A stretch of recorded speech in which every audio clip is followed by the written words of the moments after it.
Thanks, Jeff. You know, during COVID, this is sort of what we did on Sundays. But I have to tell you, I would much rather be in person, but I'm glad that we are all home and safe and sound. This week, Jeff and I had the opportunity, and I use that word lightly, of going down to Iowa for the funeral of my Uncle Larry. And he had been in hospice for quite a while, so it was all bittersweet. But it reminded me of the very topic we're talking about this month, that sacred connection. Because what I realized is when nothing makes sense and when there's sadness that you don't really understand and you don't know how to respond and you don't know how to act, what to do, what to say, connecting within and just taking a breath and allowing space for grace is sometimes the best thing you can do. To just be holding that light of knowing that it is the end of a humanness, but it's not the end of a spiritualness. And despite all of the fluff and comfort of traditional religious ceremonies, beyond that, there's a connection we all make, and it's a connection from the heart. And in honor of Larry, I must say that so many of my cousins showed up. And one said to me, at this age, it's much more important to be present in times like this. And that was such a correct statement.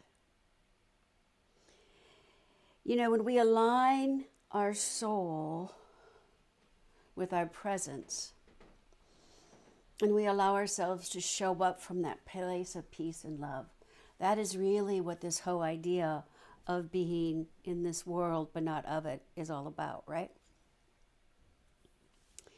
So today I would like to I want to start off by asking you some questions, and I'm going to end the same way, so heads up. Here's 3 questions for you. Are you able to look within for the love you seek? Are you willing to hold true to your truth, even when everyone around you is questioning it? And are you willing to see God, no matter what craziness is going on in the world or in your life? I can tell you that because of this teaching, because of this philosophy, because of this spiritual community, I can say yes to those questions. See, there's a power and there's a strength and the comfort that comes when we know our truth, when we really know our truth. Our truth that we are spiritual beings having a human experience, that each and every one of us is sacred in our own way. That God is always operating with us, for us, through us, and as us. As long as we don't let our bloated nothingness get in the way, as Emerson so beautifully said. And that we are never alone, like literally never alone. We are always in connection and partnership with that one. And the only time there's separation is when we allow our humanness to step into that. And that there's always a way opening. It may not be in our time. It may just be in God's timing. But there is always a way. And when we do our work, when we do our spiritual work, when we set our intentions and we become clear on them, way always opens. It's not a miracle. It's just the way it works, right? It's just the way it works. So today, in today's Palm Sunday, and I would like to start with a story of Moses. See, when young Moses was shepherding sheep, he came upon a burning bush. And he was so curious that he moved closer and closer. And then the voice of God said, literally, according to the story, "Do not come near. Take the shoes off your feet, for the place on which you stand is holy ground." Yeah, that must have been a surprise, right, for young Moses. But he had received this call from God, and he knew in his beingness, in that sacred connection that he had, that his purpose was clearly defined. Probably wasn't that thrilled about it, but his purpose was clearly defined. He would be the one that would be the great leader, that would lead the Israelites out of slavery to freedom. And it was from that moment, I believe, that Moses, knowing his divine purpose, moved forward in pursuit of that purpose. I'm not saying he didn't do some kicking and screaming along the way, but he does what he's supposed to do. We are each standing at that point of a divine call. A call that is what we are meant to do, what our next steps are to be. A call to our next level of greatness. Yeah, because we've already achieved greatness. Within us, there is that burning flame that just is, I am. I am that I am. And is that I am that continues to call us to do what is ours to do. Whether it's a great, let the world see it, or a small, let me touch one. It doesn't matter. It truly doesn't. What matters, I believe, is that we are sacred beings, being who we are here to be. And we are always on holy ground, as Jeff shared. Holy because we're always in the presence of the divine. Because there is no place where the divine is not. Despite appearances, there is no place where the divine is not. Bishop John Shelby Spong wrote a book called A New Christianity for a New World. And he talks about changing the way we look at God from an external being to experiencing God in his words as the ground of all being. Don't you love that?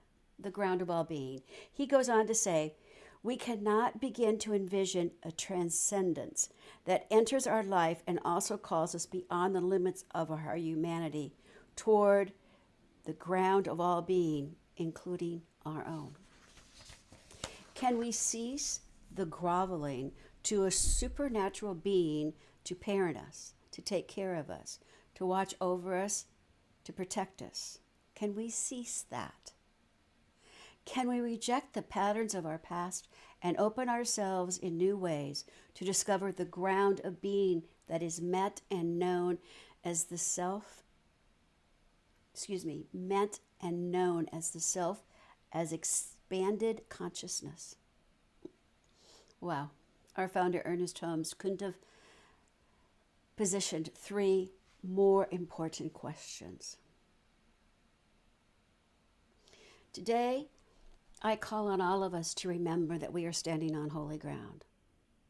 I call on all of us to remember how sacred we are, how important we are, and how much we individually give to the world.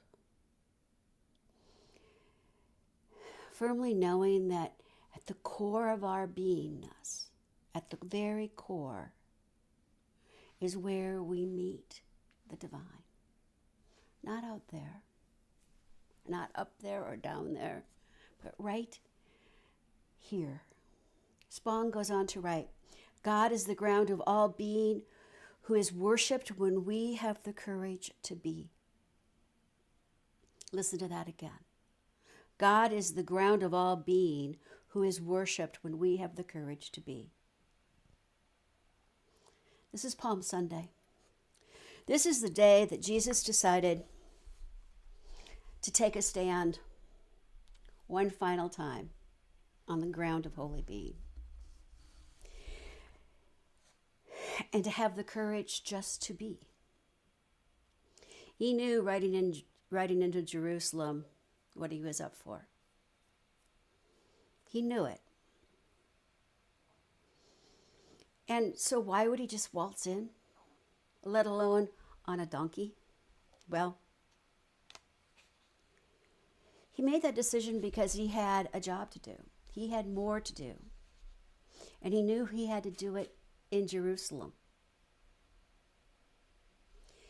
He had a conviction that he allowed him to ride into the city with great authority on a mule that's known for its sure-footedness. And to show honor and respect the people honored him, and they laid palm branches down, the equivalent back then of a red carpet. So let me digress a minute, because I want to take us into current times. So a family whose 8-year-old son on Palm Sunday had strep throat, and he wasn't able to go to church. So they all come home with these palms in their hand. And the boy asked his mom, "What are those?" Well, these are the palms that people laid down for Jesus to enter into the city. The 8-year-old is like, wouldn't you know it? Of all Sundays for me to be sick, it's the Sunday that Jesus shows up. Okay, sorry, it's an oldie, but it's a goodie. But now back to point. He rode in on great authority. He rode in being hailed as a king. But he knew that wasn't the truth. It wasn't the truth because he was just who he was, totally connected to the beingness, to the one, to that one power, and having enough courage, enough internal strength to do what was his to do. Likewise, I think it took courage and strength for Moses to do what Moses was called upon doing. And I'm not sure that his conviction was as strong as Jesus, but he had conviction. Both these stories, to me, tell us that we are standing on the ground that is holy. It is holy because we are there, and we have the courage to be. It is within us. That purpose, that next intention, dream or desire, it is ours because we have what we need to make it happen. We have the courage to be. We are all standing on the holy ground of just being. Think about it. Every step we take, no matter where it is, it doesn't have to be in the great halls, in the temples, surrounded by an altar. Everywhere we are is sacred. And every moment we are is connected. There is an inner connectedness that is ours. There is a tapestry of life with the big L, that we're all part of. And that tapestry would not be near as beautiful if we weren't all doing what we came here to do.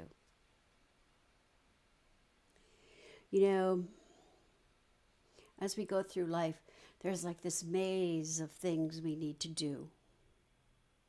There's this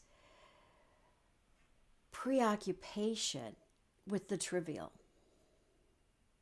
But if we are willing to step back just every now and then and realize how sacred life is, how sacred each of us are, when we take time to do that, life is so sweet. It is in the quiet spaces, without the words, without anything. It's in those quiet spaces and those quiet moments that we can take that conscious breath and connect. It is in the moments of prayer and meditation when we surrender our littleness, where we surrender our burdens, our troubles. We surrender them and we move forward. We move forward in guidance, not from out there, but guidance from Spirit. It is in the bonds of love that we are united. It is within the bounds of love that we support each other and provide each other strength. It's in the laughter of children that we can raise our hearts. And it's in the tears of the brokenhearted, in those tears, as I was reminded this week, that we can provide grace by just being completely and totally present and allowing that light to shine. It is as if the infinite touches us, and it is ours. It is ours to decide how to take that touch and share it. To stand on holy ground not only requires a willingness and a strength and a courage, but I believe it also requires humility.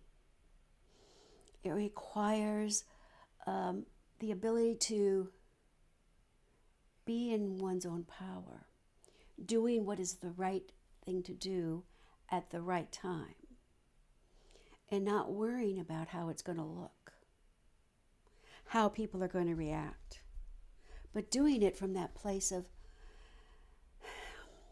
this is my gift that I get to give, not caring whether it's received. You know, we are only vessels, channels. We are only here, I believe, to allow the light to shine.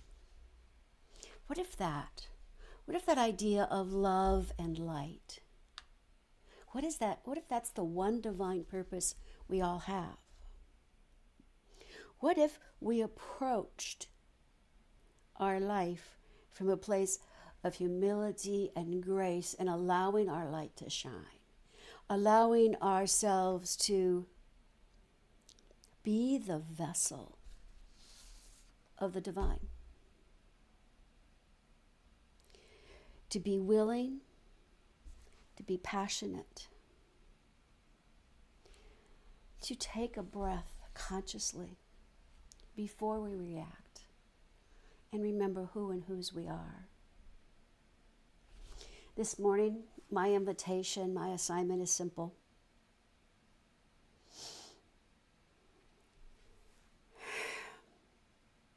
Just make space to be you and ask yourself, do you have the courage to be your truth? It's a very old movie, The Manchurian Candidate with Denzel Washington. But there's this one fabulous line in it. Beyond what has been planted in us is the truth. We have to find that truth. It is the only thing that will save us. Do you have the courage to be your truth? Do you have the courage to be your gifts and to share them? Do you have the courage to be love when you're really feeling fear and worry and doubt? Do you have the courage to be love? To be love, no matter what. Do you have the courage to be peace when there's discord? It seems like everywhere. Do you have the courage to be abundance and not bemoan lack? Do you have the courage to be health when disease seems to be right where you are? Do you have the courage to recognize that wherever you stand, you're standing on holy ground? But most importantly, do you have the courage to be you? Do you have the courage to know that you lack nothing and you are enough? That's a hard one, I think, for all of us. But it's an important one. With all of our imperfections and all of our flaws, we are who we are. And when we stand in our power and allow ourselves to be enough, knowing, truly knowing that we are enough, that we have enough. When we do that, I believe we truly are in this world, but not of it. God's words to Moses was, take off your shoes, take the shoes off your feet and place them on which you stand is holy ground. Take off your shoes. Right here and now, just stand up and know that this is holy ground. Stand in your power. Breathe in your power. This is what we are all here to do. This is the holiest week of the traditional Christian year. It's when Christians walk the path of Jesus. But I invite us this week to walk our own path of holiness by taking time, extra time, to recognize nature and know we are one with it. To recognize the love we have, the connection we have. To be fully present and truly give thanks and appreciate the simple things. Just for this 1 week. We are in divine partnership. We are enough, and that is our truth. Ernest Holmes once wrote something that I believe is profoundly powerful. Check this out. I am. What more can I say? I am. It is enough. You are enough, and so it is. Namaste. So in this vein,